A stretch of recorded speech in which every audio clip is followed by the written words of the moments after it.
Hello everybody and welcome to another episode of Fast Flag Facts with John. I'm John and this is the show where we look at history, geography, and art and design all through the lens of flags. Last week we looked at the flag for the city of Toronto, one that I thought looked pretty interesting but lacked a lot of symbology. There's just not a lot of meat on those bones. This week we are looking at a flag that is the opposite. It has a very meaty backstory. We're going to look at the flag for the U.S. state of New Mexico. The New Mexico flag was designed by a man named Harry P. Mera. Harry was born in the year 1875 in the city of Philadelphia, although he spent most of his childhood living in my hometown of Detroit.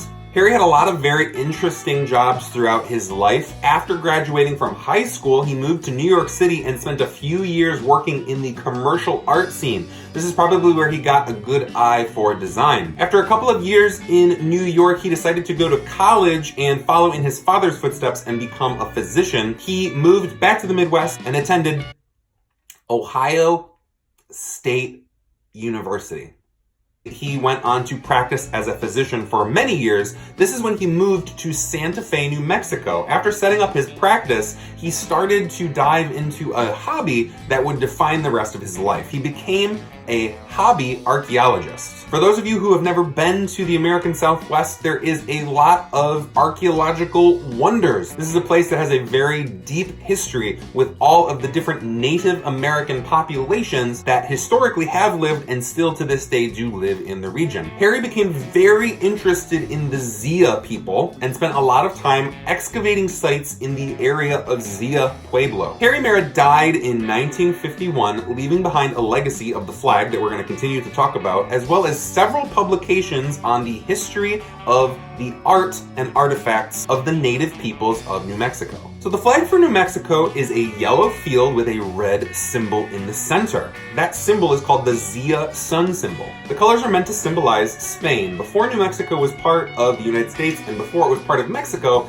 it was a part of the colonial holdings of the Spanish Empire, and this flag was flown over what is now modern New Mexico. So Harry Mera took the colors from this flag to feature into the New Mexico state flag. So the Zia sun symbol is a sacred symbol to the Zia people, who are a tribe of Native Americans who still live in the area surrounding modern-day Santa Fe. The symbol features a circle with 4 radiating lines coming out in all 4 directions. It's meant to symbolize the sun, obviously. The number 4 is also very important to the Zia people. It's considered a sacred number, and it represents many important things to the human experience that come in numbers of 4.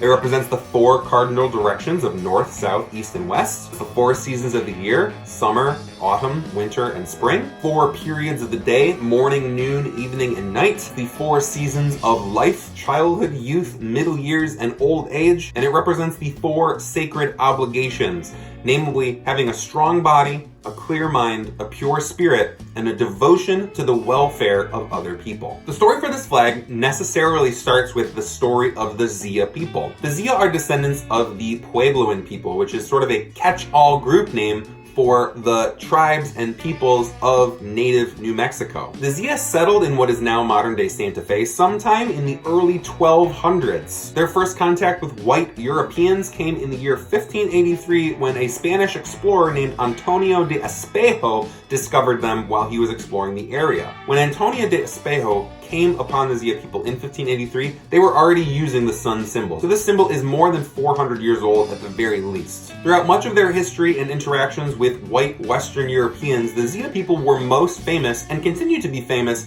for their handiworks, specifically their pottery. Harry Mera moved to New Mexico in 1922 in order to open up a medical practice. In his free time, he took up the hobby of amateur archaeology, and he spent a lot of time in Zia Pueblo. He fell in love with the Zia people and fell in love with their sun symbol. He proposed the new design for the state flag in early 1925, and the state legislature adopted it as their official flag in March 15th of 1925. It replaced the flag that looked like this, one of history's most comedically terrible flags ever to have existed. This is a very bad flag.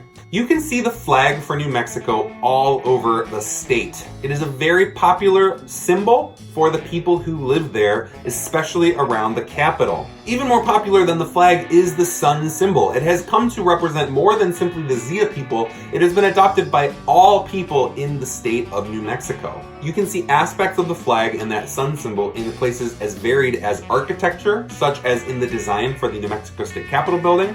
You can see it on the back side of the New Mexico quarter, and it's also featured on New Mexico State highway markers. The Zia sun symbol is also popular outside of the state of New Mexico. It actually very briefly featured on the flag for the city of Madison, Wisconsin, but that's a different story for a different day. There are 4 reasons why I wanted to talk about this flag today.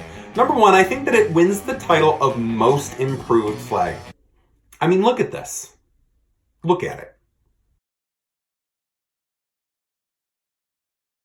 Number 2, I think it is a wonderful example of infusing the local culture into your flag. This sun symbol is such an important image to the people of New Mexico, specifically the Zia people, and it makes this flag feel important. Contrast it with the flag that we talked about last week for Toronto, which is supposed to evoke a building that was built in the 60s. Number 3, I think that this is a much more respectful representation of Native peoples compared to something like the New York City flag, which featured a generic Native American that did not look anything like people who lived in the area. This is actually a symbol that is important to people who are native to New Mexico. And number 4, from an aesthetics perspective, it is just a beautiful flag. It looks simultaneously ancient and also modern. This flag is over 95 years old, but it looks a lot like the flags that we see that are newly produced by the so-called flag experts. Alright everybody, that does it for us this week. Please remember to like and subscribe to this channel, share it with your geography and flag friends. We're going to be back next week with a bit of a different episode. We're actually going to look at several different flags,